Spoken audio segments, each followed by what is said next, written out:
अगर इश्क है तो रिस्क उठाना ही पड़ेगा, मासूक से मिलने कहीं जाना ही पड़ेगा, अगर बच गए तो ठीक है दुनिया की नजर से, पकड़े गए तो लात भी खाना ही पड़ेगा। कहे वो दिखाऊंगा थाने का ट्रेलर, सबक सीख लोगे मियाँ मैं हूँ जेलर।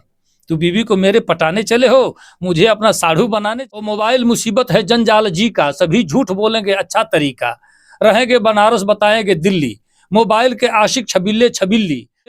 अखबार में एक दिन खबर छपी थी कि 6 बच्चों की माँ 4 बच्चों के पिता के साथ फुर्र, उसके साथ मुंबई दिल्ली भगने की तैयारी है, मैं भी शादीशुदा हूँ भाई वह भी नहीं कम। लोग समझते गधा मुझको, उसको कहते हाथी। ये कैसे हाथी कैसे? कि मेरे वजन से 40 किलो ज्यादा उसका भारी है, क्या बात है। मेरे वजन से 40 किलो ज्यादा उसका भारी। मुताक साहब सुनिएगा। हाँ। कि कभी कहे पटना चलना है, कभी कहे कि पूना, मैं उसको मक्खन मलता वो मुझे लगाती चूना। क्या बात है। अक्सर होता है, सीधे सीधे सुन लीजिए। कि मोबाइल की महिमा निराली है यारो, मजा है मगर जेब खाली है यारो। कि मोबाइल जब से जग में आयल बा, मोबाइल जब से जग में आयल बा, यही में लोग सब भुलाइल बा, आसान से कान में सटे सबकी, हाथ हिलता मुंह ढोवता केहू, बोझा बीमारी के ढोवता केहू, रिंग टोन आयल मोबाइल में ऐसा कि बाजता केहू के टोवता केहू। नमस्कार, इसमें मौजूद हैं हम कुशीनगर, और कुशीनगर बौद्ध स्थल के पास एक पाली स्टूडियो है। मिल गए हैं इंटरनेशनल, जो आप लोग देखते हैं इनके कविता के माध्यम से, सुनते रहते हैं, हंसते रहते हैं, बहुत सारा प्यार दुलार मिलता है। भाषा प्रेमी जी हैं, स्टूडियो में बैठे हुए हैं, मुलाकात हो गई है, इनसे आज कुछ सुना जाएगा और जाना जाएगा। बहुत बहुत स्वागत है। बहुत धन्यवाद आपका। और क्या सुनना चाहेंगे बताइए, कैसे किस तरह की कविताएं सुनना पसंद करेंगे? जैसे पब्लिक पसंद करती है। और सबसे पहले तो ये जाना जाए कि कब से आपका ये स्टार्टअप है और क्या सोच करके कविता, हाथ से कविता आप इस प्रकार से देते रहते हैं? देखिए, कुछ सोच करके नहीं दिया जाता है। कविता हम लिखते हैं स्वांतः सुखाए के लिए, और लोगों का सपोर्ट मिलता है, लोग पसंद करते हैं। चूंकि लोगों की बातों को मैं अपनी भाषा में रखता हूँ, अपने शब्दों में रखता हूँ, बस यही मेरा, और कोई इसमें कलाकारी कुछ नहीं है। तमाम ऐसी बातों को जो हमारे आपके बीच में घटनाएं घटित होती हैं, आप नज़रअंदाज कर देते हैं, हम उसको अपने ख्यालों में बसा लेते हैं और फिर अपने शब्दों में उतार देते हैं। बस ये मेरा काम है। कविता करने का समय जहाँ तक है तो 1975 से मैं कविताएं लिखता हूँ। 1975 से लिखता हूँ, और 1992 में हमारी पहली पुस्तक प्रकाशित हुई थी। अभी हमारी 200 पेज की एक पुस्तक फिलहाल अभी अगस्त के अंतिम सप्ताह तक आ जाएगी पुस्तक हमारी। और फिर एक महाकाव्य, 2 खंड काव्य हमने लिखा है। बाकी हजारों गीत लिखे, हजारों कविताएं हमारी हैं। जैसे आप चाहेंगे उस हिसाब से मैं सुना दूंगा। इस समय क्या चल रहा है और क्या सुनाना चाहेंगे? देखिए, सबसे पहले तो ये पाली स्टूडियो जो अभी पहली बार मैं यहाँ उपस्थित हुआ हूँ, यहाँ का डेकोरेशन और यहाँ की व्यवस्था देख करके मन बड़ा प्रसन्न हुआ। और मैं धन्यवाद करता हूँ, इस तरह का स्टूडियो मुझे लग रहा है कि कुशीनगर में पहली बार ये स्टूडियो इस तरह का मिल रहा है। तो यहाँ हम लोग बैठे हैं, बड़ा सुकून भी महसूस हो रहा है। वो बाहर की भाग दौड़ से तो बेहतर है कि यहाँ हम लोग बैठे हैं। और दूसरी बात कि आपके चैनल के माध्यम से मैं अपनी बात इसलिए रखता हूँ कि हमने केवल हंसाने का प्रयास नहीं किया, जीवन में कुछ ऐसा हमने आईना दिखाने का प्रयास किया है कि जिससे आने वाली पीढ़ी हमारी, जो अभद्रता के तरफ, जो अश्लीलता की तरफ जो भगी जा रही थी, उस पर एक अंकुश लगा, एक कंट्रोल सा हुआ है, समझिए। और मुझे खुशी है कि हमारे तमाम चाहने वाले लोग जो मुझे सपोर्ट करते हैं, बहुत सारे लोग हमको केवल भाषा प्रेमी सर्च करके आप फेसबुक पर, यूट्यूब पर, इंस्टाग्राम पर कहीं भी सुनिएगा, मुझे लगता है कि 2000 प्लस मेरे वीडियो होंगे, लेकिन कहीं से कोई वीडियो ऐसा नहीं है जो एक साथ बाप बेटी भाई बहन सारे लोग बैठ कर न सुने। तो हमारी कोशिश होती है कि हंसाने के साथ साथ, मैं कहता हूं कि हमें गाना नहीं आता, बजाना भी नहीं आता, मगर हंसकर हंसाकर मानसिक आराम देना है। अजी हिंदू मुसलमान सिख ईसाई से क्या लेना, फकत इंसानियत के नाम कुछ पैगाम देना है। क्या बात। तो वो पैगाम लेकर के मैं लोगों के बीच आता हूँ, और लोग ठहाके लगाते हैं, हंसते हैं, तो मुझे बड़ी खुशी होती है। सुनिए, 4-4 पंक्तियां मैं पढ़ दे रहा हूं आपको, कुछ इस तरह की। देखिए, ये है पाली रिकॉर्डिंग स्टूडियो कुशीनगर, और शिवम बाबू विशेष तौर से इसके सर्वे सर्वा हैं। निर्माता डॉक्टर पवन कुमार खरवार जी, आप सबका भी बड़ा स्वागत है इस हमारे चैनल के माध्यम से। बाबू जो आप रिकॉर्ड कर रहे हैं, इसके माध्यम से आप सबका भी अभिनंदन करता हूँ। और 4-4 पंक्तियाँ सुनाता हूँ, सुनिए, जो विशेष तौर से युवा वर्ग आपको सुनते होंगे, इनके लिए सुनाता हूँ। आप भी नौजवान ही हैं इसलिए सुना दे रहा हूँ, हालांकि हम भी हैं लेकिन भूतपूर्व नौजवान हैं। कि सुना है इश्क में गड्ढे भी सूखी घास खाते हैं, सुना है इश्क में गड्ढे भी सूखी घास खाते हैं, वो पागल लोग हैं जो प्यार में सल्फास खाते हैं। और मोहल्ले में हमारे एक आशिक हैं 72 के, रजाई ओढ़कर बादाम च्यवनप्राश खाते हैं। क्या बात। रजाई ओढ़कर बादाम च्यवनप्राश खाते हैं। 4 पंक्तियां और सुना दे रहा हूं, सुनिए। गर इश्क है तो रिस्क उठाना ही पड़ेगा, गर इश्क है तो रिस्क उठाना ही पड़ेगा, मासूक से मिलने कहीं जाना ही पड़ेगा, गर बच गए तो ठीक है दुनिया की नजर से, पकड़े गए तो लात भी खाना ही पड़ेगा। क्या बात है। पकड़े गए तो लात भी खाना ही पड़ेगा। 4 पंक्ति और सुन लीजिए। एक नाम आया, बड़ा चर्चित नाम था राधे माँ का, आपने सुना होगा। महाराष्ट्र में राधे माँ बड़ा चर्चित हैं, और वो उनको जब तक गोद में कोई उठाता नहीं है तब तक उनकी सिद्धि पूरी नहीं होती है। तो उनको लेकर के एक उड़ती खबर आई अखबार में कि कुछ दिनों के अंदर राधे माँ भी हवालात की हवा खाएंगी। तो मुझे लगा कि क्यों ना उसी हवालात में इनको कर दिया जाए जिसमें बाप बेटे पहले से बंद हैं। जानते हैं ना बापू को, हाँ, आसाराम बापू और नारायण साईं जहाँ बंद हैं जोधपुर के जेल में, तो मुझे लगा कि वहीं इनको भी शिफ्ट करना चाहिए, एक समस्या का निदान हो जाता। तो इसको लेकर के हमने कुछ पंक्तियां कहीं सुनिए कि जवानी जश्न में डूबी लड़कपन खेल में बीते, जवानी जश्न में डूबी लड़कपन खेल में बीते, समय जो मेल से बाकी बचा फीमेल में बीते। फीमेल समझते हैं ना, फीमेल हुआ कि नहीं? अब आपके पास शादी हुई आपकी? शादी हो गई है। हो गई है, तब फीमेल काहे नहीं समझ रहे हैं आप। जवानी जश्न में डूबी लड़कपन खेल में बीते, समय जो मेल से बाकी बचा फीमेल में बीते, सुबह सौराष्ट्र देहरादून दिन में रात पूना में, कथा कहते कथानक की कहानी रेल में बीते, और सुना है बाप बेटे ने कि राधे माँ भी आएंगी, मनाते हैं कि हे ईश्वर बुढ़ापा जेल में बीते, मनाते हैं कि हे ईश्वर बुढ़ापा जेल में बीते। और देखिए सबसे बड़ी बात यह है कि मैंने पहले ही कहा कि मैं एक संदेश के तहत कविताएं पढ़ता हूँ कि सिर्फ हंसना हंसाना ही मकसद नहीं, काव्य का स्वाद सबको चखाते हैं हम, मन वचन कर्म से लोकहित के लिए प्रीत के गीत गंगा बहाते हैं। मैं एक छंद अक्सर पढ़ता हूँ जो मतलब सभी जातियों को जोड़ने की प्रक्रिया में लिखी गई बात है, जो आप तक पहुंचाता हूँ, सुनिए। कि जाति धर्म भाषा की दुहाई दे के आप कभी लोगों को बेकार गोल बंद मत कीजिए।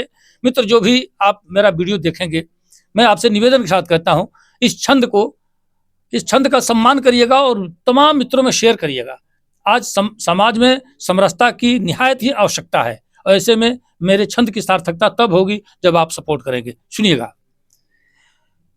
कि जाति धर्म भाषा की दुहाई दे के आप कभी लोगों को बेकार गोल बंद मत कीजिए, और एकता अखंडता जरूरी राष्ट्र हित हेतु तोड़ने का कोई छल छंद मत कीजिए, और जाइए जुलूस में जरूर किंतु याद रहे तीर तलवार को पसंद मत कीजिए, और सच बोलने के बाद सूली चढ़ जाए किंतु सच की आवाज कभी बंद मत कीजिए, सच बोलने के बाद सूली चढ़ जाए किंतु सच की आवाज कभी बंद मत कीजिए। और हास्य व्यंग की बात आती है तो ये कविता मैं पढ़ के जल्दी जल्दी आपको सुनाई दे रहा हूँ, जैसे आप कहिएगा उस हिसाब से पढ़ दूंगा। एक मेरी बहुत वायरल कविता हुई मोबाइल की कविता, चूंकि मोबाइल से बहुत कुछ हो रहा है इस समय, मोबाइल से रिकॉर्डिंग से लेके और मोबाइल पर 2-3 मुक्तक पहले सुना दे रहा भोजपुरी के, सुन लीजिए। कि मोबाइल जब से जग में आयल बा, मोबाइल जब से जग में आयल बा, यही में लोग सब भुलाइल बा, शान से कान में सटे सबकी हाथ हिलता मुंह बवाइल बा, शान से कान में सटे सबकी हाथ हिलता मुंह बवाइल बा। एक मुक्तक और देखी कि खेत के हुआरी के बोवता केहू, बोझा बीमारी के ढोवता केहू, आ रिंग टोन आयल मोबाइल में ऐसन कि बाजता केहू के टोवता केहू।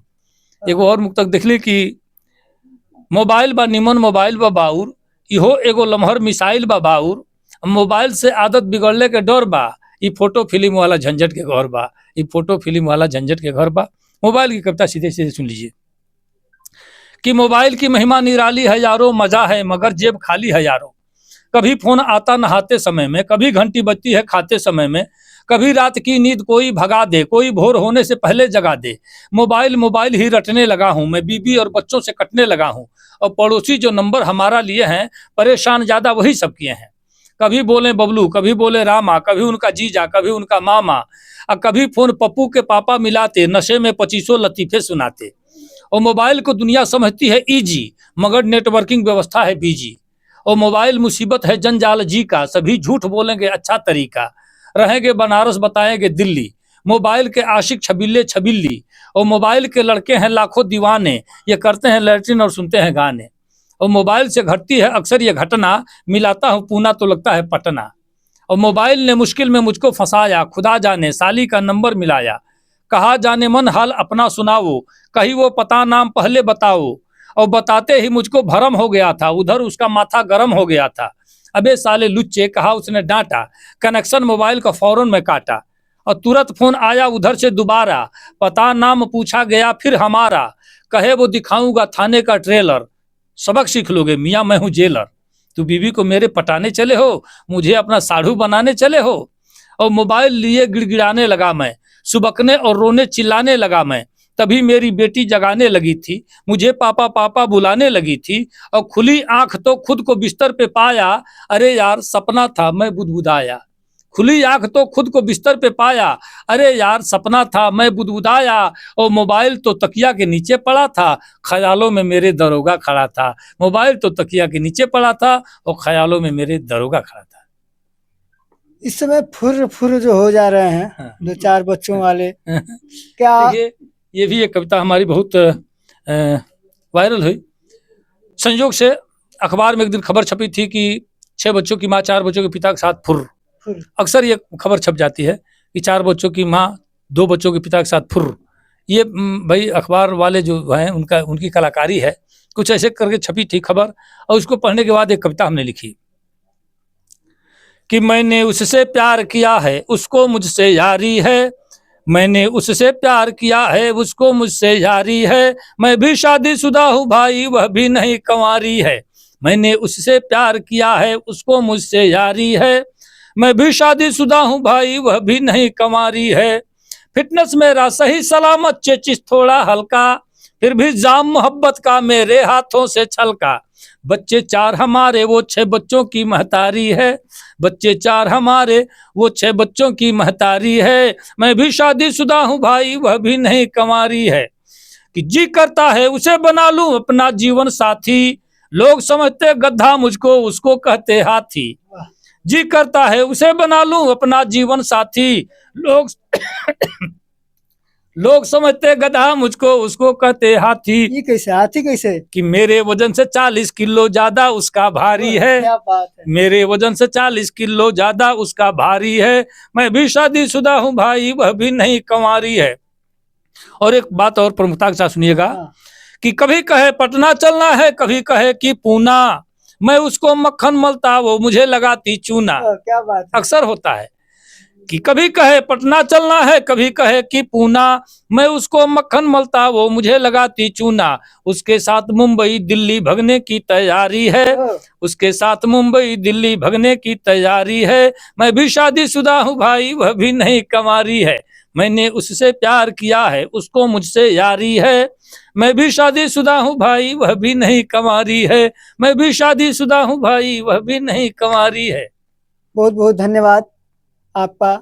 और शादीशुदा मामला आप लोग देख रहे हैं, मामला आया नहीं, हेडिंग देखे फुर्र वाला और फुर्र वाली कविता बन गई। तो और दर्शकों से क्या कहेंगे, चूंकि समय बहुत नहीं लेंगे अब। देखिए निवेदन यही करेंगे कि साफ सुथरी बातें लोग देखें। और जहाँ तक अश्लीलता की बात है तो विशेष तौर से भोजपुरी को जिन लोगों ने अश्लीलता परोस करके और रसातल में पहुंचाया है, इन लोगों से थोड़ी सावधानी बरतनी जरूरी है। इन लोगों को इग्नोर करना आवश्यक है।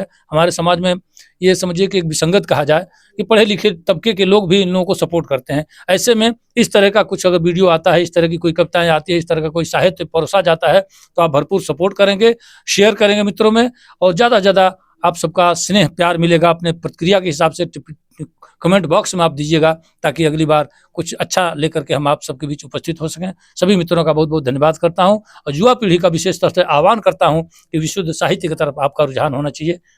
धन्यवाद। Thank you. बहुत बहुत धन्यवाद आपका।